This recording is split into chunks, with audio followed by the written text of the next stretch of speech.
자, 우리가 기본적인 이제 그래프를 이용해서 아주 기초적인 우리가 지수함수 극한과 로그함수의 극한을 지금 만나봤는데, 자, 지수함수와 로그함수 꼴에서 새로운 우리가 부정형을 만나게 됩니다. 부정형이라고요? 연산 결과가 뭐가 될지 모르는 놈.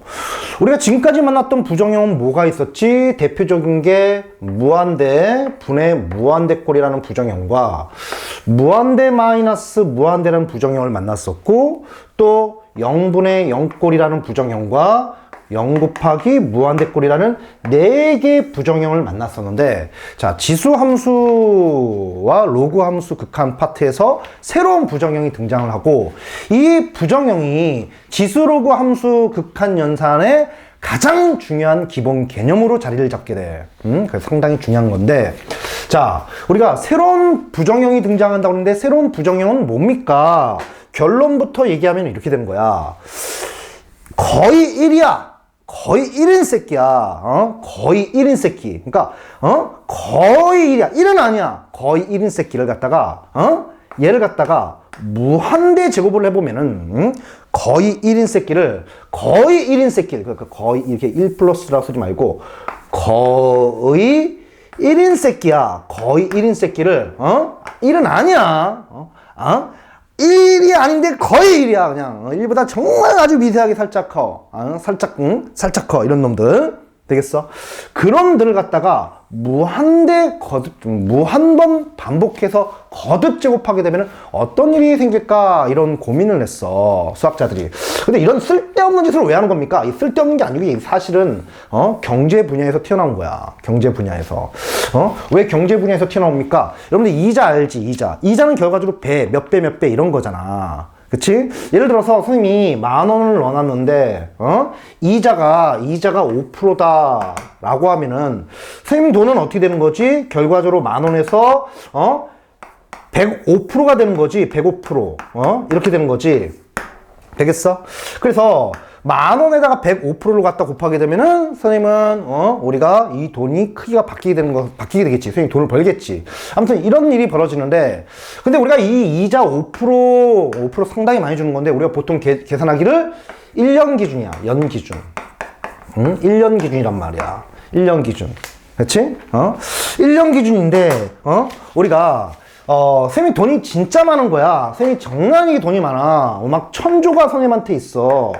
그러면 선생님은, 우리는 선생님 돈이 얼마 없으니까, 1년 기준, 여기서 그냥, 그렇구나 하고 마는데, 선생님이 돈이 1,000조가 되면 선생님은 이런 관심이 생길 거야. 아, 나 돈 정말 많으니까, 1초에 내 돈이 얼마씩 증가할까? 이런 고민이 생기잖아. 그치? 아니면 그걸 더 뛰어넘어서, 야, 1초도 너무 아까워. 찰나에 내 돈은 얼마만큼 증가할까? 이런 고민이 생기게 된다고. 그러면은 그 1초에 이자로 한번 얘를 갖다 환산해 본다면은, 거의 100%겠지. 거의 100%. 그러니까 100%라는 것은 한 배야, 한 배. 거의 바뀌지 않을 거라고. 하지만 100은 아니야. 100은 아니야. 한 배는 아니야. 근데 거의 1배가 되는 거지.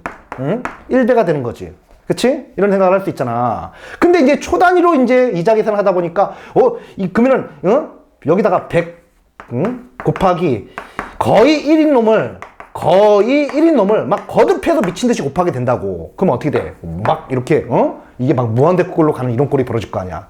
궁금하잖아. 야, 거의 1인 놈을 갖다 이렇게 우리가 무한번 거듭 제곱하면 어떤 일이 벌어질까? 그렇게 해서 한번 등장을 한 거야. 되겠어? 자, 선생님이 이 얘기를 하는 이유가 있어. 니네가, 그냥 암기하던 문제를 푼다고. 그러면 안 돼. 새로운 부정형이 등장했어. 새로운 부정형은 뭐지? 거의 1로 가는 새끼를 무한대 제곱했을 때 어떤 일이 벌어질까? 요게 우리가 가장 중요한 핵심 포인트다. 이런 부정형이 등장한다는 거야. 무슨 말인지 알겠니? 되겠어? 되겠어? 자, 그래서, 그걸 연구를 해봤더니, 거의 1로 가는 놈을 무한대 제곱했을 때, 참 요상한 일들이 벌어지는데, 그중 가장 기본적인 놈을 우리가 수학자들이 발견하게 돼. 그게 누구냐 하면은, 바로 이런 놈이야. 그러니까, 1 플러스 x의 x분의 1제곱인데, 리미트, 해가지고 우리가 x가 0으로 갈 때, 그럼 여러분들 이걸 대입을 해봐봐. 여기다 대입해보니까 요 안쪽을 정확히 써보면 얘는 1이 아니고 이게 0이 아니기 때문에 거의 1이 돼버리는 거지. 요 안쪽이. 그럼 이걸 넣어보면은 0분의 1제곱 이렇게 될 텐데 그럼 이 꼴은 거의 1인 놈한테 무한대제곱하는 이런 꼴이 돼. 즉 아까 얘기했던 셈이 얘기했던 이런 부정형이 등장한다는 거지. 근데 이걸 우리가 다 고등학교 과정에서 할 수는 없어. 그래서 가장 기본이 되는 딱 거의 2 되는 놈의 무한대제곱 중 가장 기본이 되는 딱 이런 식의 꼴만 정의하게 돼. 그치? 이거랑 좀 차이가 있는 거야? 좀 차이가 있는 게 반드시 거의 1인 놈에서 무한대제곱할 때 우리가 이놈이 극한값이 수렴하게 되는데 그 수렴하는 꼴은 반드시 여기가 x면은 여기가 x분의 1 이런 서로 역수꼴이면서 거의 1의 무한대제곱 이럴 때만 우리가 극한값이 수렴한다는 사실을 발견하게 돼. 그 수렴하는 값은 누구냐 하면은 실제 해보니까 그 연산된 값이 2.718 몰라 이렇게 가게 돼. 이놈이 실제로. 근데 이걸 끝나지 않는 수고 너무 수가 복잡하니까 얘를 앞으로 2라고 부르게 될 거야. 흡사 3.14 몰라를 갖다가 파이라고 지칭했던 것처럼 우리가 이런 놈을 갖다가 2라고 얘기하게 될 거야. 알겠어? 그래서 얘를 뭐라 부르냐 하면은 이놈을 얘를 갖다 원주의라 불렀지 얘는 뭐라 부르냐면은 자연대수라고 부르게 될 거야. 얘를 뭐라 부른다고? 자연대수. 자연대수라 부른다고. 되겠지? 그래서 우리가 이런 희한한 꼴이 등장하게 될 텐데 우리가 이런 거의 넣어봤더니 거의 1제곱분의 무한대제곱을 갖다가 우리가 이런 부정형들이 나오면은 이놈을 수렴꼴로 바꿔야 되는데 그 수렴꼴로 바꿀 수 있는 것은 얘야 얘 이런 정의. 알겠어? 되겠어? 되는 거 맞아? 그치? 그래서 저런 꼴이 나온다면 이런 꼴로 변형해서 문제를 우리는 해결해 줘야 돼. 알겠니? 그치? 이게 가장 기본적인 우리가 자연대수의 등장의 개념이야. 되겠지? 그치? 자, 그렇다면은 우리가 이걸 조금 더 이제 좀 정리를 해보자.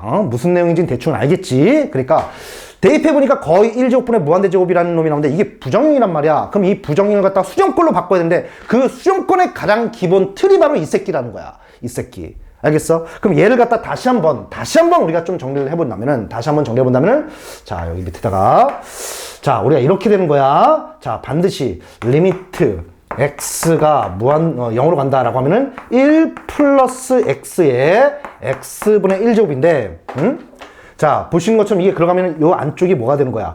거의 1이 될 거고 얘는 0분의 1제곱꼴이니까 0분의 1제곱꼴은 뭐가 되는 거지? 무한대제곱꼴이 돼서 거의 1의 무한대제곱꼴 이렇게 나온다면은 자, 이놈이 극한값이 수렴하기 위해서는 이 부분이 또 중요하지. 자, 이게 x면은 얘가 x분의 1 서로가 무슨 관계? 땅 역수 관계가 될 때만 이 덩어리 전체의 극한값은 뭐로 수렴한다 할 수 있다? 2로 수렴한다 할 수 있다. 이렇게 공부를 해야 된다고. 무슨 말인지 알겠니? 그치? 자, 근데 요 꼴이 또 변형이 될 수도 있어. 이렇게도 나올 수 있지만 이렇게도 나온다고. 리미트.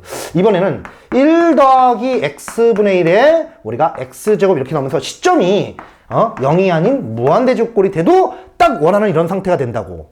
자, 어떻게 보신 것처럼 넣어보면은 자, 이게 이 안쪽이 1 더하기 무한대분의 1제곱 이런 꼴이 될 것이고 얘가 무한대제곱이 될 테니까 요놈 이거 0으로 가잖아. 근데 0이 아니지. 정확히는 0이 아니지. 0에 근접한 어떤 수지. 그러니까 이 안쪽이 거의 1인 형태가 될 거고 얘가 무한대제곱이 되는 거지.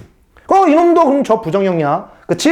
그러면은 똑같은 부정형인데 우리 위에서 봤을 때 어떻게 돼? 거의 1의 무한대제곱은 이런 꼴이 나온다면은 해야 되는 것은 우리가 앞에 1이 있어야 돼. 반드시 1이 꼭 있고 더하기고 요 둘이 역수제곱꼴이 되는 건데 얘도 그래. 여기 앞에 1이 있고 더하기면서 우리가 요 둘이 서로 무슨 제곱꼴? 역수제곱꼴을 완성해 준다면은 이놈도 2라고 할 수 있게 되는 거야. 무슨 말인지 알겠니?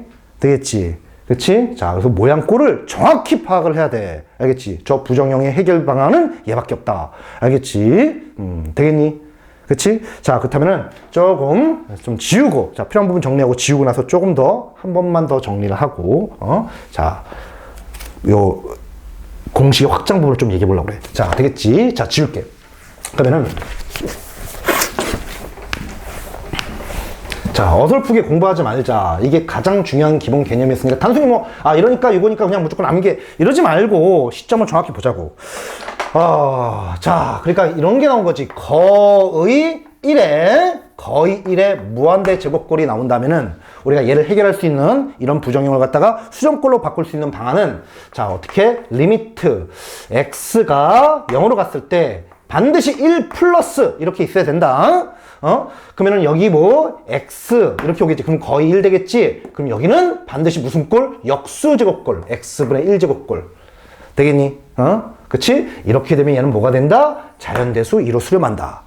자, 역시 똑같이 리미트 x가 무한대제곱으로 가는데 자, 1 플러스 얘는 거의 1 되려면은 무한대분의 1이 0으로 가는 거니까 x분의 1 이렇게 되겠지. 그러면 이놈이 또 역수꼴이 되는 거야. 여기 x제곱 이렇게 있으면 거의 1의 무한대제곱이 되잖아. 그리고 딱 역수를 만족하잖아. 1이 있어야 돼. 1이 있고 역수꼴이 돼야 돼. 1이 있고 반드시 더하기면서 1이 있고 더하기 우리가 역수꼴 1이 있고 더하기 역수꼴. 그럼 얘도 우리가 자연대수 2가 된다. 이거야. 되겠지? 그치? 그래서 요 꼴을 정확히 파악을 하자. 근데 이걸 조금 더 그 옆에 공식 확장을 볼까? 단순히 여기서 멈추지 말고 이런 식으로 푸는 게 더 좋다. 모양 자체를 좀 기억해 주면 될 텐데 리미트 한 다음에 우리가 시점이 어디로 갈지는 알 수가 없는데 가봤더니 그 꼴이 만약에 1 한 다음에 더하기가 있으면서 1 한 다음에 더하기가 있으면서 자, 요놈이 이렇게 역수꼴을 갖다가 역수꼴을 만들고 있어. 역수꼴을 이렇게 만들고 있는 거야. 역수꼴을. 그래서 대입을 해봤더니 이런 꼴이 있는데 이 새끼가 거의 1제곱분의 거의 1제곱분의 무한대 제곱이라면은 그치? 이 모든 놈들을 우리는 몇이라고 할 수 있냐? 자연대수 2라고 할 수 있다는 얘기야. 알겠어? 그래서 단순히 이 공식만 암기하지 말고 이 공식 확장까지 파악하고 있어야 돼. 무슨 얘기냐면은 자, 여러분한테 이렇게 나올 수 있어. 리미트 한 다음에 x가 만약에 0으로 가는데 한 예를 들어보면 1 플러스 3x 얘 x분의 1제곱 이렇게 나오게 되는 거야, 문제가. 그치? 이렇게 나오게 되는데 그러면은 우리가 이걸 넣어보면은 어떻게 되지? 1 플러스 거의 0이잖아. 거의 0에 넣어보니까 무한대제곱 이렇게 된단 말이야. 그치? 그렇다면 이거 부정형인데, 그럼 어떻게 푼다고 그랬어? 어떻게 푼다고 그랬어? 요 공식을 이용하는데, 그럼 원칙대로, 정석대로 본다면은, 이게 한 문자여야 되는 거잖아. 이게 한 문자여야 된다고. 지금 설명 잘 들어야 돼. 그러니까, 한 문자니까 3x를 갖다 t로 치환할 수밖에 없겠지. 요걸 갖다 한 문자로 바꾸기 위해서는. 그러면은, 정석대로 풀어보면은, 자, 그렇다면은, 우리가, 자, x 대신에 우리가 t를 갖다 넣어버리게 될 거야. 그러니까 3x 대신에 t 넣고, 우리가 x 대신에는 3분의 t를 넣어주면 되겠지. 그러면 리미트. 자, 참고로 x가 0으로 가면 t도 0으로 가니까 t는 0으로 가고, 1 플러스 t에 얘는 우리가 여기 x분의 1이 있네. x분의 1은 뭐가 될까? x분의 1은 x가 3분의 t니까 t분의 3제곱 이게 되겠지. t분의 3제곱 이렇게 되는 거지. 그치? 그러면은 우리가 이제 거의 왔는데 중요한 것은 완벽한 역수꼴에 대해 요 3이 지금 방해를 하고 있는 거니까 요 식을 다시 이렇게 바꾸는 거지.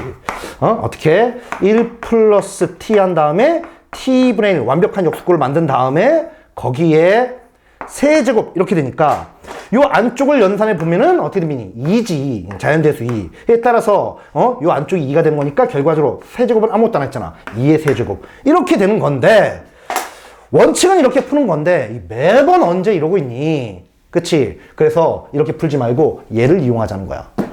얘를 이용하자. 매번 이렇게 풀기가 힘드니까 그럼 어떻게 하냐? 여기로 다시 와보자. 지금 넣어봤더니 거의 1제곱분의 무한대제곱인데 자, 확인해야 되는 것은 1 더하기 꼴이 완성되어 있나? 되어 있어. 그럼 확인해야 되는 것은 요 새끼가 서로 역수꼴이 되나? 그걸 확인하면 되는데 역수꼴이 아니야. 아니잖아. 그럼 역수꼴을 만들어주면 되잖아. 그럼 어떻게? 리미트 한 다음에 x가 0하는데 요 안쪽을 갖다 변형시키기 힘들단 말이야. 그래서 3x는 그대로 유지를 하고 얘를 바꿔버리는 거야. 3x의 역수는 뭐가 되는 거지? 3x분의 1 이게 되는 거잖아. 그렇지? 그런 다음에 위의 식과 모양이 똑같아야 되는 거니까 자, 다시 보상을 해줘야겠지. 그치? 자, 3x분의 1이 x분의 1 되려면은 다시 여기다가 세제곱을 이렇게 걷어제곱 해준 거지. 왜? 지수법칙 알지? 지수끼리 곱이 될 테니까. 어때? 곱하니까 똑같아졌잖아. 되겠어? 그럼 이러고 나니까 이런 꼴이 될 텐데, 그럼 보시는 것처럼 1 플러스, 이걸 한 문자로 생각해. 한 문자로 생각하면은 1 플러스 한 문자분의 역수분의 1, 이 문자의 역수분의 1. 완벽한 이런 꼴이 된 거잖아. 그럼 굳이 이렇게 치환하지 않아도 된단 말이야. 그럼 따라서 이 안쪽 연산을 보니까 극한값은 어떻게 되는 거지? 우리가 2에 우리가 요 전체 요 안쪽이 이제 2가 되는 거고 거기에 세제곱 해서 훨씬 빠르게 풀 수 있다는 거야. 그래서 이렇게 하지 마시고 이렇게 한 번쯤은 정석대로 해볼 필요는 있겠지. 근데 매번 이렇게 하면 너무 연산이 복잡해지니까 자, 어떻게 한다고? 지금처럼 요 공식 확장꼴을 이용해서 문제 푼다. 그럼 공식 확장꼴을 이용하기 위해서는 뭐만 지키면 되냐? 자, 시점이 뭔지 모르겠지만 대입해 보니까 1 플러스가 있으면서 반드시 넣어봤더니 거의 1의 무한대제곱꼴이 됐다면은 니네가 해야 되는 것은 자, 요 놈을 역수제곱꼴로만 변형해 주면 되는 거야. 그래서 앞으로는 이런 식으로 치환해서 문제를 풀지 않고 자, 요 내용을 이용해서 문제를 풀겠다. 되겠지? 선생님 이렇게 안 풀 거야. 선생님 이렇게 풀 거야. 그리고 잊지 마. 꼭 내가 시킨 대로 하라고. 알겠지? 자, 수학풀이가 어떻게 그 개념을 쳐다보냐. 그리고 또 문제 푸는 접근 방식이 어떻게 되냐. 여러분 보셔서 아시겠지만 풀이 자체가 선생님들마다 많이 다를 수가 있어. 근데 선생님은 많은 연구를 했어. 많은 연구를. 어떻게 하면 니네가 좀 수월히, 그리고 개념을 갖다 흔들지 않으면서 어떻게 하면 좀 수월히 할 수 있을까? 많은 고민을 했다고. 자, 꼭 선생님이 시킨 대로 한다. 잊지 말아야 돼. 좋아. 자, 어떻게 보면 별거 아닌 요걸 갖다 좀 길게 했지. 그 이유가 가장 기본적이면서 가장 중요한 지수로그 함수의 수렴꼴을 만났기 때문에 그런 거야. 알겠지? 잊지 마. 좋아. 자, 필요 없는 부분 정리하고 바로 문제 풀러 갑니다. 끌게.